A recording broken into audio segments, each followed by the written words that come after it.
Hey guys, welcome back to the Midnight Mind YouTube channel, and today we're going to get into our Let's Play of Final Fantasy XIV, finally.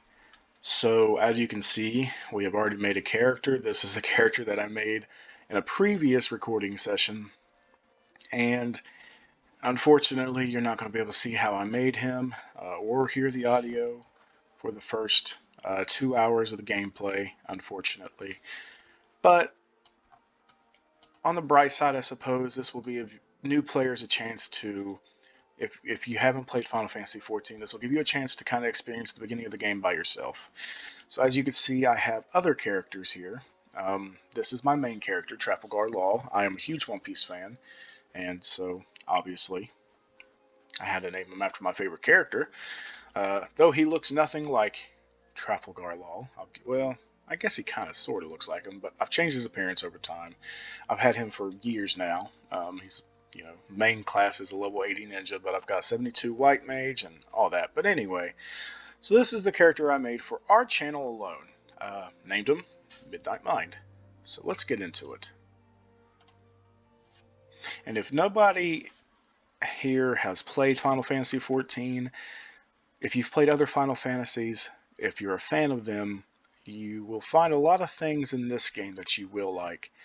There are places that will be somewhat familiar to you if you've played. There will also be, well, certain Final Fantasy icons, such as the Cactuar, and certain other icons, like the Moogles. There's a lot of shared icons and monsters and other things like that. Here, if you notice, the music you hear playing now is from the Golden Saucer from Final Fantasy VII, because there is indeed a Final Fantasy VII themed, Golden Saucer here. It doesn't look exactly like the Golden Saucer from Final Fantasy VII, but it is pretty cool to go to, and we'll maybe show you that a little bit later on my other character. So, we are starting in the port city of Limsa, and this is a city-state that you will be able to begin in if you choose a certain starting job. So we chose Marauder because you're not going to be a Ronso type character. They call them Hrothgar, but I call them Ronso because, look at him. So I chose the Marauder because he just looks like a monster, and Marauder is a tank class. So for anybody who doesn't know much about MMORPGs or RPGs in general, and I know at least one person watching this video will not know what's going on, I'll explain it to you this way. So you have three different types of jobs in Final Fantasy XIV, which is an online MMORPG. You have your tank classes, you have your DPS classes, and then you have your healing classes. So this is a tank class, meaning I am the one that's going to be taking all the damage, taking all the enmity. Enmity is another word for attention. I'm going to be taking all the enmity of all the enemies so that my teammates won't be getting hit. I'll be taking all the damage because I can handle it, because I'm stronger than them in vitality, which is health. So we will be doing a little bit of tanking a little later on. DPS are just damage dealers. They are your classes that are able to deal massive amounts of damage. Like the ninja that I play on my main character, he is a DPS class. Lancer, which is another DPS class. Archer, which turns into Bard. All those are DPS classes. And then you have your healing classes like White Mage and I think Scholar. Gosh, I should know that. I believe Scholar is a healing class. But anyway, so you have your different classes like that, but you have certain jobs within those classes as well. So tanking, you have the choice at the very beginning of the game to become a gladiator or a marauder. Marauder starts here in Limsa, which is kind of foggy out right now. You can't really see all that well. But it is a axe-wielding beast tank class. I love the warrior class. Marauder. You turn into a warrior at level 30, and paladin you turn into a paladin at level 30 when you play as a gladiator. Now you can change jobs once you do the beginning quest for those, so I can technically have every job on this one character. But starting out, you have to choose just one, and we chose the Marauder. For obvious reasons. I mean, you know, Marauders are cool. So let's go out here to Middle Lanasia. And that's how I say it. I'm sure there's a different saying, way to say that word. But I say Lanasia. I've heard it different ways before.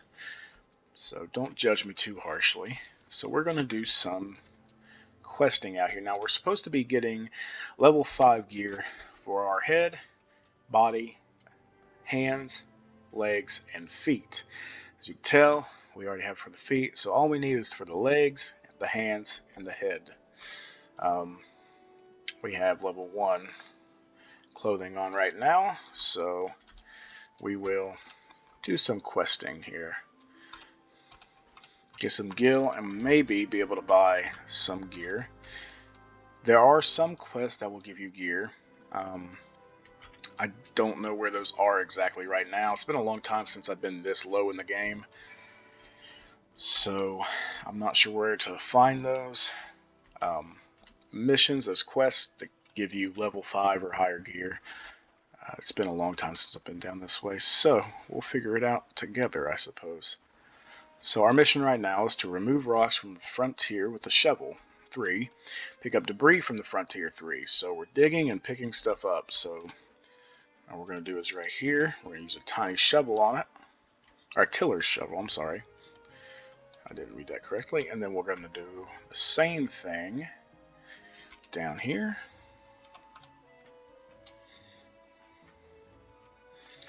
Again down here.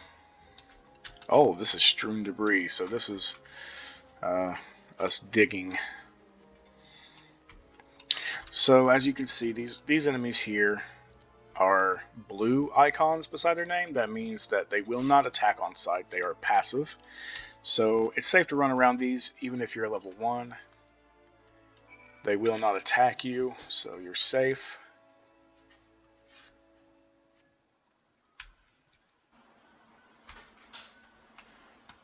Okay, and we're going to go back up the hill, up to Summerford Farms. Oh, we somehow missed one. Don't know how we did that. So, anyway, there's many ways that you can increase your ability to gain experience. I mean, the name of the game of Final Fantasy XIV is leveling. Leveling. What's the fastest way to level? What's the easiest way to level? And if you're just getting into it, like this is a new player, hence the leaf beside his name. Also beginning close.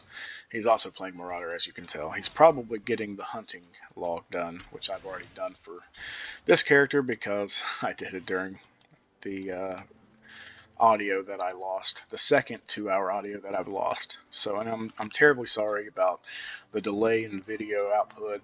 I'm trying to get things figured out. I thought I had everything figured out, but apparently recording your audio and your video on separate apps is not recommended.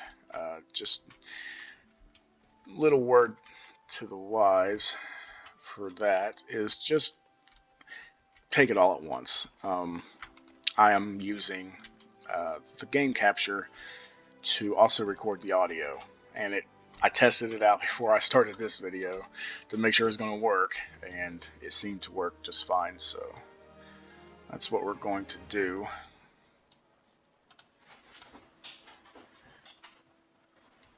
Okay, so that gave us a little bit of experience. So the best way to get experience in here, as you can see, the hat that I have on, the Helm of Light, which you can't see because I have it turned off, but it wouldn't fit him anyway. He's too big of a character, so it wouldn't even show up if it did. But it increases experience earned by 20% when level 10 or below. So we're level 7, so we're getting that 10% or 20%, I'm sorry, experience boost. Now these earrings are super useful. These are for level 70 and below. So, and that's going to take us a while to get to level 70 on this character. So, luckily, you know, we have a 30% experience boost up until that point. And also, these earrings scale to your level and they scale to your job. So, Obviously, you see the stats: strength, tenacity, vitality. Those are all important stats to a tank. So if I were to say switch to a ninja or a rogue, a rogue class, it would change from strength, vitality, tenacity to probably to dexterity, which is the main stat for ninjas or rogues, determination, and skill speed maybe. I'm not sure if it would have skill speed. Probably not. It'd probably have a base attribute. So it'd probably be dexterity. Direct hit rate would be probably one that it would be. So, and then tenacity maybe. I don't know. But these are super useful earrings. I'm going to have these on up until I hit level 70 on this character. So that's going to be a constant. Those are super useful earrings. And then later on I will have, well, actually no, not on this character. Maybe it'll get sent to me in the mail, but it's a brand new ring, and it also gives you an experience boost. So those are all good. You can also eat food, food items such as this marmot steak. As you can read over there, 8% skill speed boost, +1 to vitality, and +1 to direct hit rate. And also gives you 3% experience bonus for 30 minutes. Now you can eat 2 of those, or 2 of any food item, to give you 60 minutes, so you don't have to reapply every 30 minutes. They used to not have that option, so you'd have to do every 30 minutes, which got really annoying if you were in a long raid or a long dungeon. So it's always nice to have as much experience boosting things as you can possibly fit on your character on. So this is a Fate, and this is another good way of leveling. It's a level 7, so it would be perfect for me. So we're going to go up here and see if we can't help these NPCs, non-playable characters. Also, they're on my hunting log, hence the little yellow icon you see right there. That means they're on my hunting log, and that means I'm getting experience just for killing them. I have to kill 3 of them, so we'll kill this one, and that should be my last one. So boom, experience just for killing those. Now as you can see, he has a cone out in front of him, a yellow cone. That is an AoE attack, area of effect.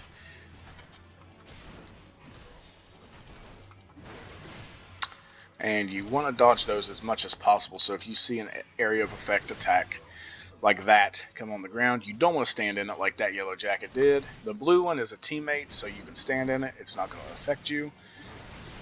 But you don't want to stand in the enemy's area of effect, or AoE, because you will take damage that you can normally dodge.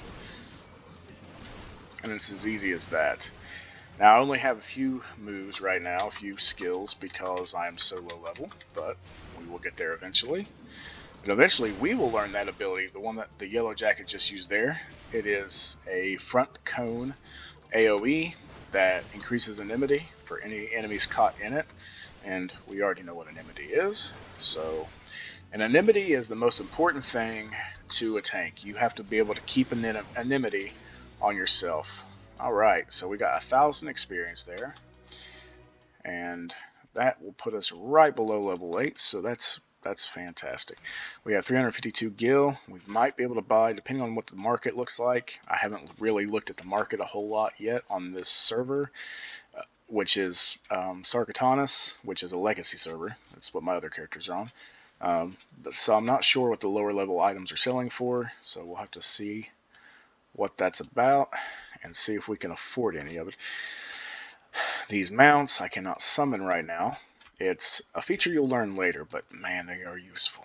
It sucks having to run everywhere because your sprint will run out after, what was it, 20 seconds when not in combat, 10 seconds if you are in combat.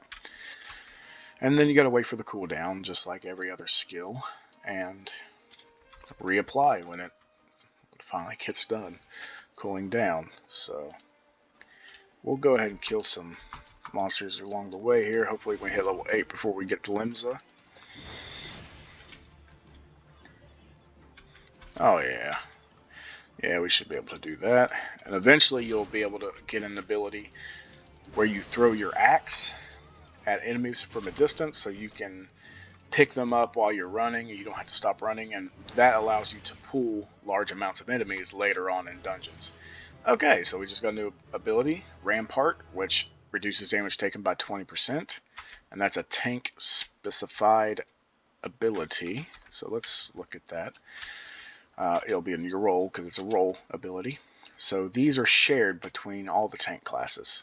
All the tank classes, Dark Knight, Gunbreaker, Marauder / Warrior, and Gladiator / Paladin can all use these once they hit these certain levels, level 22, level 32.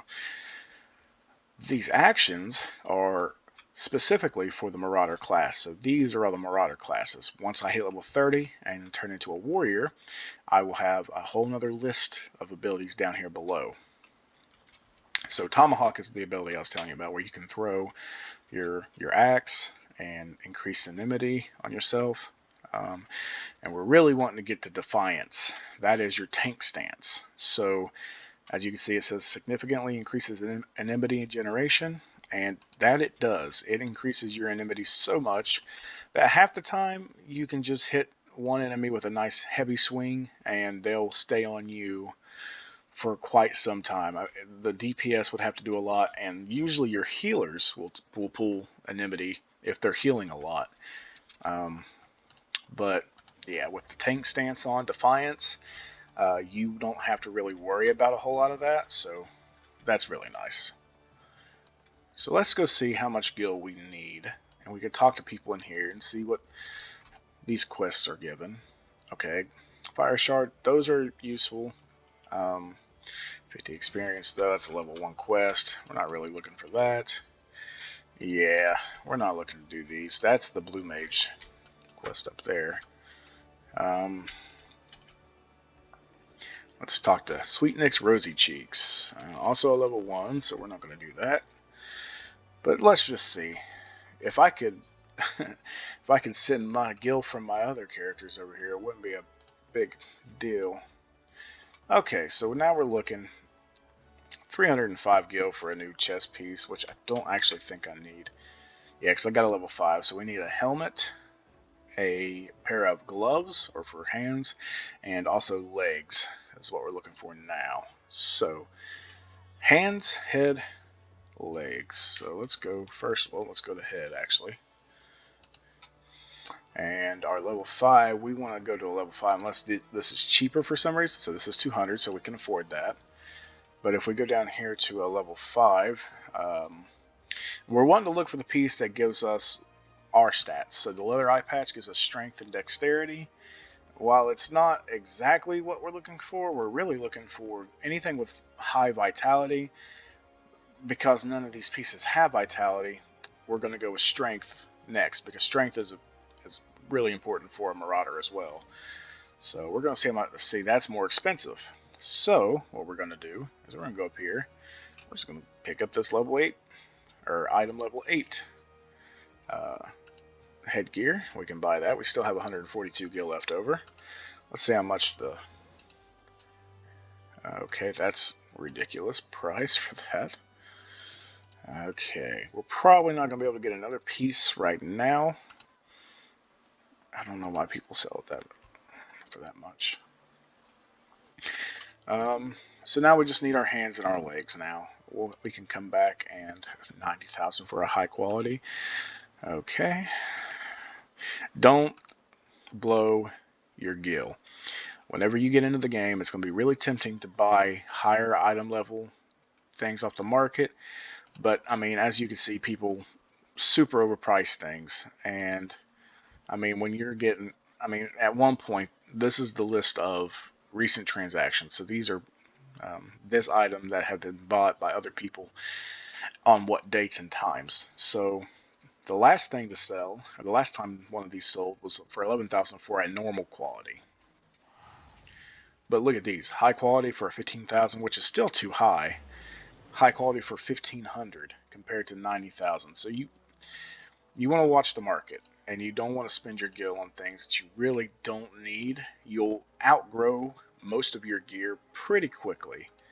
So it's not a huge deal to, you know, skip out on a couple levels gear just to save some gil. It's probably the best thing to do starting out until you can actually get enough gil to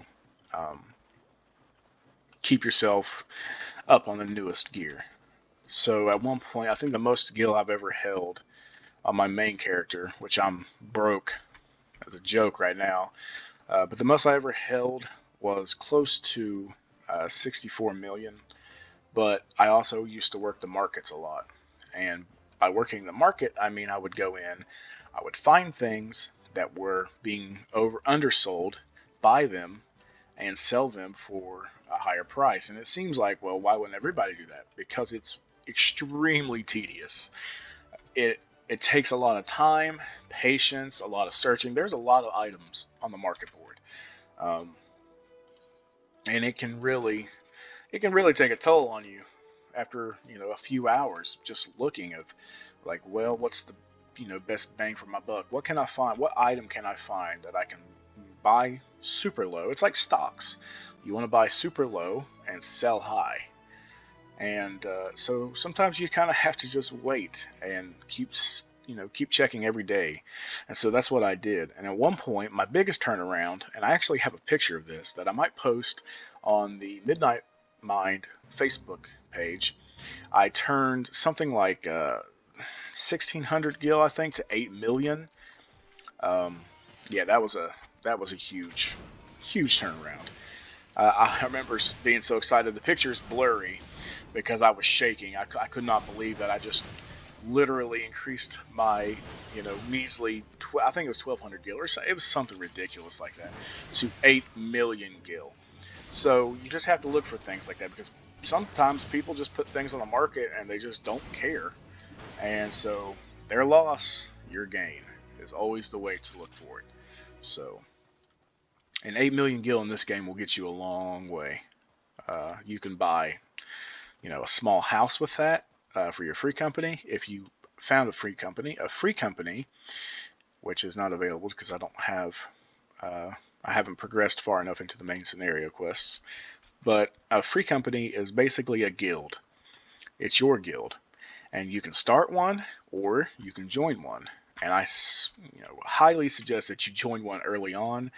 As possible. You don't have to stay to that guild. If you don't want to, you can just use them to get by, to level up a little bit, because eventually you'll be able to, okay, so free companies can start actions, and these actions will allow you to get extra experience for either your disciples of the land or disciples of the hand. This is a disciple of war. So you can get experience for this as well. So there'll be little actions up here. I'll show you that when I go to my main character. So we are going to train a little bit more. And the very beginning of the game can be a bit tedious. There's a lot to do. You will have to do a lot of grinding, low-level grinding. The hunt log, which is what I was doing earlier. When I was doing the Fate, those enemies that I was killing with the weird symbol above their head, they are part of your hunting log. So if we go to logs, hunting log, you can see I've already completed a lot of them. That was on the lost 2 hours. But those grounded raiders were part of it. So that gave me 1,600 experience just for killing 3 of them. And you saw how quickly I did that and how easily it was for me. So now we can find some megalo crabs, which are just down here, just down the ramp here. We got to go down and they're out there. We kill 3 of them and we get 1,700 experience. And if you complete this entire first log, there's 6 out of 10. I've got 6 so far. You complete this, you get an extra reward of 2,500 experience. So hunting log is a really good way to level up quickly at lower levels and even higher levels. It's always good to do your hunting log. If you're waiting for your queue and a dungeon to pop, you're just waiting around for things to kind of happen, you can always just fate grind or grind out. Oh, I did not mean to hit maim yet, but grind out some hunting logs. That way you're constantly gaining experience. You don't want there to be a second where you're not gaining experience at these lower levels. You want to get as strong as you can, as fast as you can. So there's one crab, and you can see it's not too hard. I mean, I am a tank, so I can take a little bit more damage than a DPS could, but oh, I took that AoE. I didn't get out of the way in time. But it's not difficult at all. So we'll kill this. Of course, we're getting a kill from, or experience from each kill, but we're also about to get the experience from the hunting log being finished for the Megalo crab. So you'll see like a weird swooshy thing. Boom, like that. That means I just got the experience for the hunting log, and that jumped me up halfway to 9. So, or well, just under halfway. So, I mean, it's just that simple.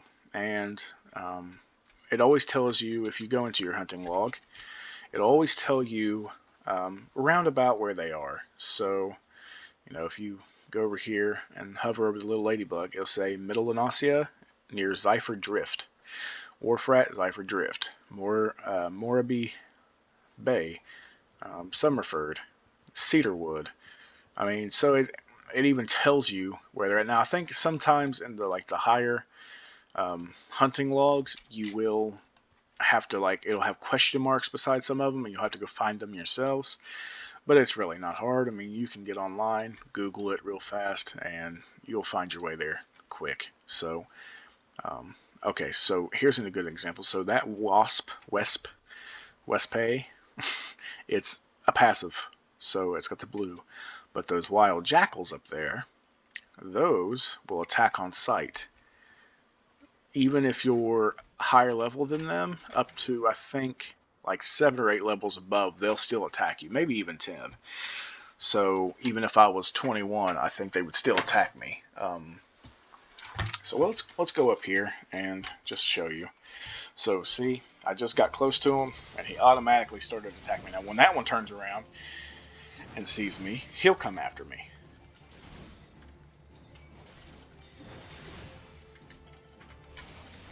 So if you're wandering around as a new player, you want to be careful to look out for the red symboled enemies, because they will come after you. So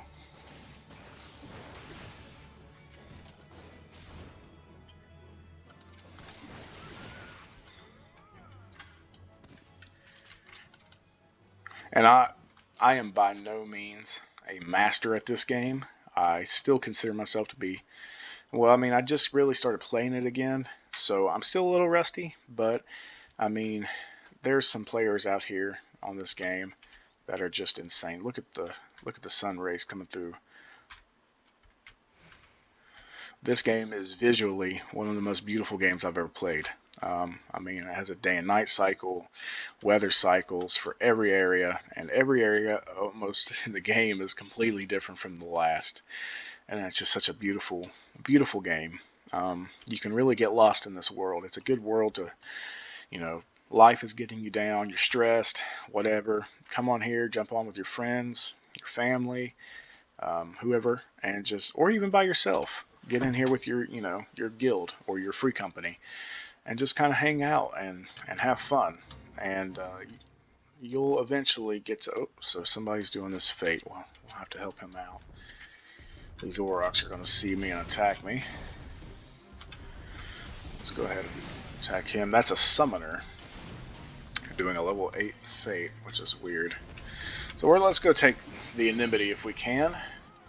Give him a break, because he is not... he's got a Chocobo too helping him, which is always nice. I don't have Provoke yet, so I can't take his Inimity immediately. As you can see, this little bar right here, see how it's yellow? When it turns red, that means I have his Inimity. If it was green, that means that the summoner would still have full Inimity on this enemy. So I'm trying to get the Inimity so he'll stop getting attacked. If he would just stop attacking for a minute, I could probably pull the enemy. But at this level, with no major Inimity grabbing abilities... Oh, there we go, I got his Inimity. Well, I had it. There we go. Now I got the Inimity, so he should be turning around to attack me any second. Let's zoom out a little bit as well. Oh no, wait, it should be a red square actually. I'm sorry. Red square. So let's also take this wounded Auroch. So the red square there you see, that's what you want as a tank. Because that means that they're focused on you and not your teammates. Which is super important. And dodge those AoEs. Let's go ahead and kill this wounded Auroch real fast.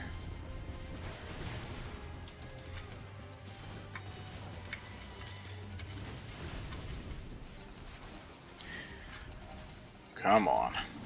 He'll be dead by the time I get his anonymity.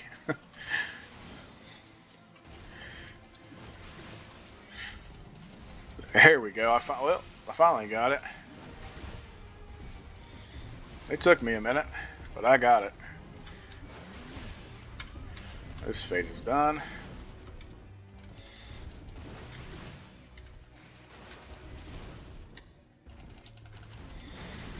These are for our hunting logs, so we always want to do these. Oh, never mind. We got our last hunting log kill. That's alright. We'll go ahead and finish this one off.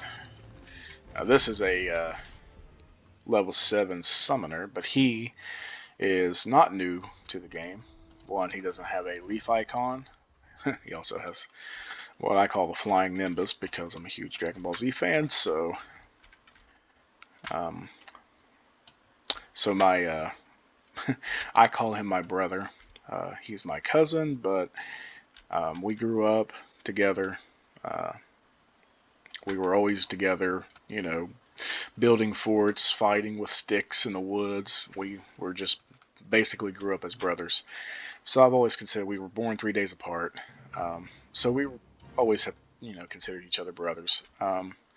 He plays this, and he's got the flying nimbus mount, which I always thought was cool. I need to get it. I just don't want to spend money on it. I'm kind of cheap, I guess. So we have almost hit level 9. And this is the bad thing about not having a mount like him, is that you have to kind of hoof it everywhere you go, which is not fun.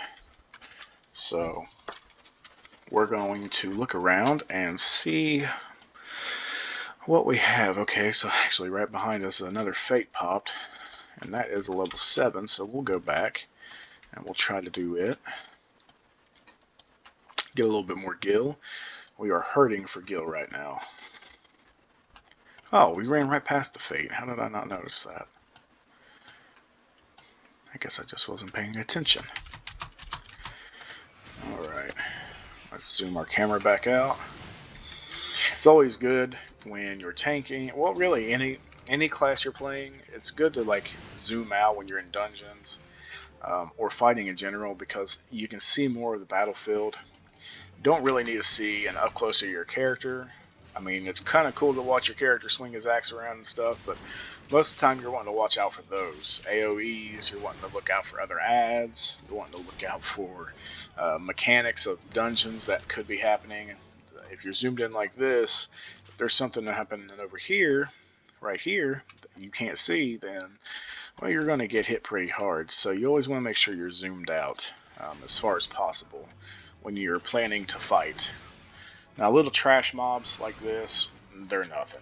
These you can completely just ignore, and you can zoom in if you wanted to. There's nothing really to worry about here. You can still see their AoEs. But higher level stuff and in dungeons, definitely zoom out. And I don't mean for this to be a tip video. Again, I'm not near as good as a lot of the players on here. And that's the good thing about Final Fantasy XIV is that the player base, I'd say 99% of the player base, 99.9% in fact, are just super cool people. I've ran into very, very few people that were just rude, but to new players especially. But as long as you're trying and you come into a dungeon and you let them know, hey, I'm new. If you don't care, help me out. They will help you out. This is the most helpful gaming player base I've ever played with in my life. Final Fantasy XIV players are just in general really, really cool people to hang out with. So don't worry if you want to go into tanking or healing. There is a little bit more responsibility on your shoulders as a tank or a healer, mainly a tank in a dungeon, because you're literally in charge of keeping everybody else from getting just hammered by monsters in a dungeon. And as a healer, you're responsible for everybody else, keeping everybody else alive, healing, um, and sometimes even advanced mechanics, kiting. What's kiting is just when you take the enmity of a bunch of adds and you run a circle while the tank focuses on the main boss. But it's just stuff like that, so you have to kind of be prepared for that. And like I said, Final Fantasy 14 player base is just super cool. They'll help you. They'll tell you. Even now, there's some mechanics that I forget because there's so many dungeons in this game. And we'll actually say goodbye to the MidKnight Mind character for now. We will talk to you a little later on. Let's give ourselves a good, nice little dance. Oh yeah. Well, that's terrifying. So we will say goodbye. Well, we'll say goodbye until next time. We will switch over to my other character. Actually, we need to go inside of Limsa Lominsa before we exit. I should have known better. Beautiful night out in Limsa Lominsa right now. And we'll switch over to my main character just to kind of show you a little bit more advanced stuff and take you certain places that I want to show off. And of course, the next Let's Play of Final Fantasy XIV will just be on this character. So unless you guys want me to play on my main character and do dungeon runs or whatever have you, just comment down below. Let me know what you want to see. I'll do whatever you guys want to see. So whatever makes you guys happy. So now we're gonna go, and now we're gonna say goodbye. So goodbye, and you could type it in, but I'm too lazy for that. So goodbye to the MidKnight Mind. We will see you on the next Final Fantasy XIV stream. So now we're gonna switch over to Trafalgar Law, which is my main. And I'm in Ul'dah, it looks like. I don't know why I left off in Ul'dah. Oh, I was a paladin. I was training to become a paladin. That's right. So I haven't worked on my paladin class at all. No, Golden Saucer. What am I thinking? So this is the Gold Saucer. I forgot this is where I actually ended my stream that I lost. My 2-hour audio that I lost. I ended it here, watching an event with Yojimbo from Final Fantasy X. He was in this circle here, and you have to stay on the circle. If you get knocked off, you lose. The last person to stay on wins MGP, which you can then exchange for other prizes. So here is my main character. As you can see, this is my setup for my ninja class, and if I go over here, I can show you the different classes that I am. Now this is Disciples of War and Magic. So I'm a 30 Paladin, a 40 Warrior, 30 Dark Knight, 62 Gunbreaker. That's my favorite tanking class. Other than the Warrior, I do like the Warrior a lot. 72 White Mage, a 60 Scholar, a 41 Monk, 34 Dragoon, 80 Ninja, 55 Samurai, 21 Archer, 30 Machinist, 54 Black Mage, 60 Summoner, 50 Red Mage, and a 9 Blue Mage. I just started that quest not too long ago. So here's my Gunbreaker, and I like the way he looks. I kind of glamored some of his stuff, but it's a really cool class. So this is the Warrior class, and this is what the Marauder can become once you get your Soul Crystal of the Warrior, Soul of the Warrior. And the Warrior has a lot more abilities, and I'll show you that. This is kind of where MidKnight Mind is going to be one day. So we're just down here. We'll eventually learn Overpower, Defiance, Tomahawk, Storm's Path, Thrill Battle, Vengeance, Home Gang, which I'm not even there yet. But all of these abilities are warrior classes, job abilities. And then, of course, I have most of the roles unlocked. And you'll get a bunch of extra traits as well. So, there is that. So, yeah, we will continue this Final Fantasy XIV playthrough next Monday, which I think we'll be able to do most of the main scenario quests to get to a dungeon, our first dungeon on him the next time. So hopefully the next stream we will be able to do our first dungeon run with the Midnight Mind as the Marauder, which is, the first dungeon is Sastasha. Yeah. So let's see how that goes. I hope that we can get that far next time we play. So you guys make sure you come back for my video Wednesday. I will be posting Wednesday. I'm going to do just an audio video. It's going to be a sit down, kind of talking about something that I enjoy, and but will not ruin the surprise. And Friday we are going to be continuing our Fallout Let's Play. So make sure you come back Friday for that. And until the next time, the next video, stay safe out there. Make sure you wear your masks out in public if you have to go in stores. Let's beat this thing and get back to the normal world. I get tired of living in this COVID world, not being able to go out places and stuff. So I guess I will see you guys on the next video. Thanks for watching till the end. I want you guys to like, subscribe, hit that notification bell to stay updated. And as always, I'll see you on the next video.